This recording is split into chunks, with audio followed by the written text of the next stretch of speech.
Do you find like Rap Chat or these apps are actually worth pursuing? Like, there's a bunch of them. Honestly, Rap Chat was one of the best things that's ever happened to me. That's me keeping it real because Rap Chat's what started all this for me with BTB. You know, all my stuff was done on Rap Chat, and it wasn't even. I didn't have a mic. I didn't have headphones because with the headphones, that's the one thing I can say about these apps. When you plug non-studio headphones into them, like a pair of, let's say, a pair of iPhone headphones, uh, it's offbeat when you rap. Like throws it totally off. So I got to the point where I just started to turn my phone all the way down, where you would just hear the, and then I'd rap over that. Hmm. And then, so you basically couldn't even really hear the beats. Nah, not really. So because you didn't want to pick up too much backup noise. And that's how I looked at it. I knew I didn't want to pick up too much backup of the beat coming through the phone with the vibration and everything, because then it's really going to throw it off. Right. Still, you learn how to like fucking record at home and put the time in and check it all out. And then there's the social media elements to it. Is that something you would go back to, like pursue these different kinds of apps again? I would for like mixtapes and stuff, not for something I was going to put on Spotify or anything, because, like I said, I wouldn't want to put that on Spotify. I feel that should be more used. Like, let's say you're just going to drop, some free mixtapes for people just to listen to you. That's where I would use that, and I would still use that to this day for free mixtapes. I know one started in Quebec, like this hit story or something. So like people around here definitely started one of the competitor apps to this one. I know I Now downloaded I Rap can tell Chat at you, one point. I record with BandLab and I love it. And that's a internet site. There's no that you can get an app for it and everything, but all you got to do is type in bandlab.com, pulls up the thing, you create account, go to create and create your song. That's how I just did my whole album on BandLab. I think it was like, was it Sean who was telling me about that in his interview? I know I've heard about that before, so I know what it is, and I'm like, that's fucking crazy. Still, like somebody was just telling me they don't have access to a DAW, and they were sad because I was using my DAW, and I'm like, well, now I'm gonna add that to the list of stuff. Honestly, there must be like a way to get all these things together and create a how to make music if you broke guide, or not Yeah, broke per man, se, but I would like love to put a book out about that because I got a lot of ways. tell us some of them. I mean, for you, it might not feel like whatever, but for a lot of people, hearing your Well, innovative hacks are actually valuable. the innovative hacks are the apps, man. Honestly, those apps aren't a bad thing if you know how to run them. There's a mixing and mastering tool inside Rap Chat after you're done recording where you can mix it and master it, but not to the extent like if you had a DAW. Right. More of like you can enhance or add. But the thing about Rap Chat, and this is the thing that I tell people to be most worried about, you can't cut in. Like you can't spit and then jump in and spit again. You got to go straight through. That means if you got a chorus, you doing your chorus every single time. Yep. Oh, that must be weird. Can you do ad libs? Because it sounded like you had ad libs on a few of those or backs. I cannot really do ad libs well. I try, No, I meant like but logistically. oh yeah, logistically you can because you could do highlights. I would say more. What's a highlight? Well, highlights like the last part of the bar where you dub it up. Right. Like, We and call those backs. I've learned over the years now that dubbing the whole verse is not the way to go anymore. I used to do like 5 or 6 dubs. Now I've had many people come to me saying that's not what it's about, man. No more. People don't do that no more. Not for They do real. their main and then a highlight. That's it. And on the hook, they do one dub and a highlight. So that's what I started doing, and it's coming out 10 times better.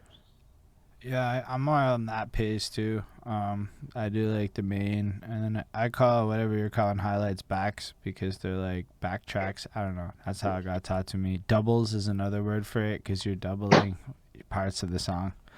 And then I do ad libs because I got really into ad libs. Ad libs to me is like say the dumbest shit ever in response to yourself. I know it sounds Yeah, weird, yeah. but like, Listen, I've been in the studio and I've come out of the booth after doing an ad lib or a dub, and it's only half the bar. So when you're in there, the only thing they're hearing is half that bar. So you come out and everybody's laughing, and you're like, "Yo, what you laughing about?" And they're like, "Yo, just listen to how funny this sounds," and they'll replay it, and you'll start dying, bro, because you'll be like, "Wow, man, if the other part wasn't there, this would sound hilarious." yeah, it's good times though. I mean, the whole music make.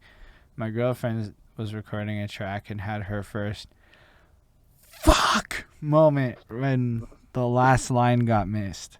And I was like, oh, that's your first one. You're going to have a lot of those in your life. And they're Right? like, I remember being in the studio like when I first started, man. When I first started working in a real studio, I have developed my flow, my style, my pocket, everything over the years.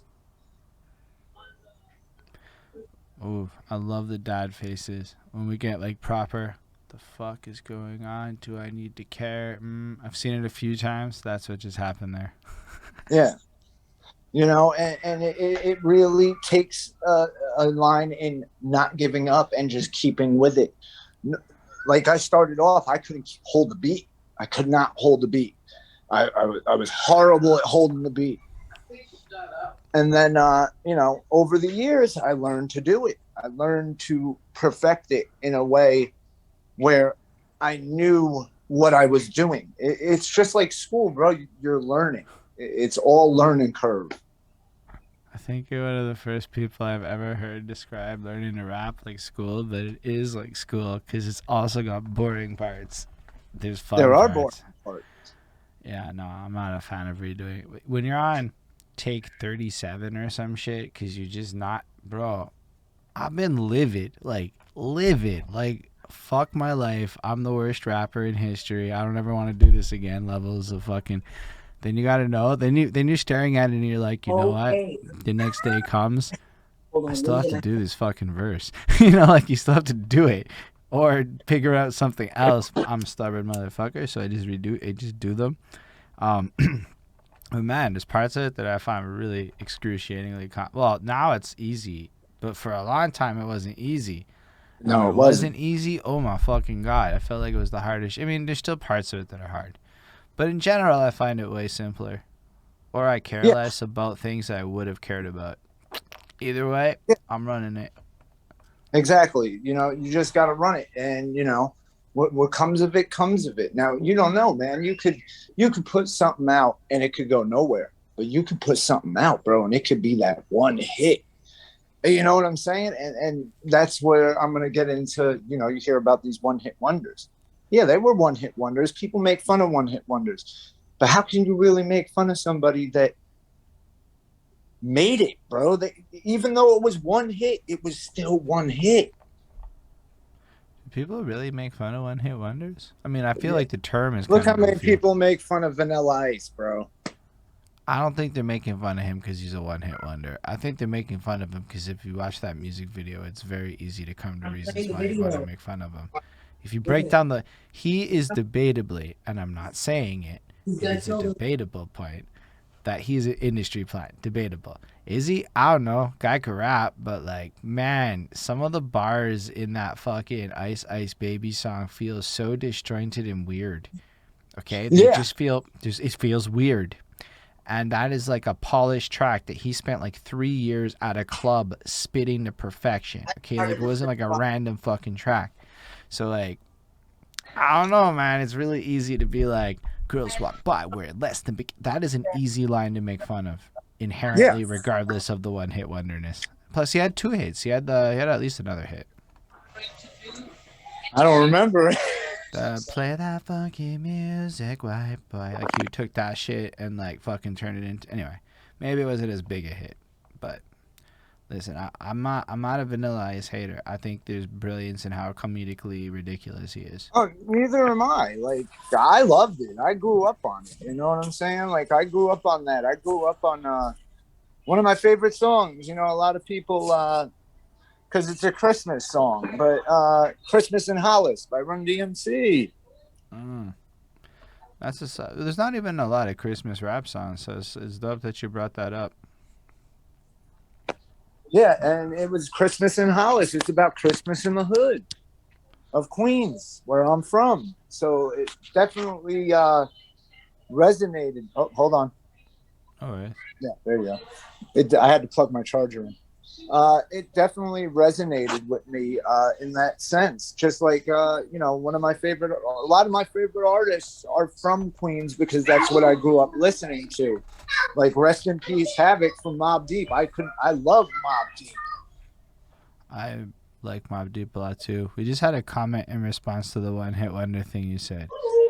This is from Lindell Williams. He says, if your one hit wonder is a blunder, as in you made a mistake and it isn't like you tried to be that, you just accidentally became a one hit wonder on some dumb shit, that's kind of when people make fun of you. Yes. I think that's fair. That's actually kind of, if you like if you were like, I'm the world's most serious artist and you got number one, like, because they laughed at you, or you're like the hamster dance. Like the hamster dance was a number one hit in Canada for 6 weeks.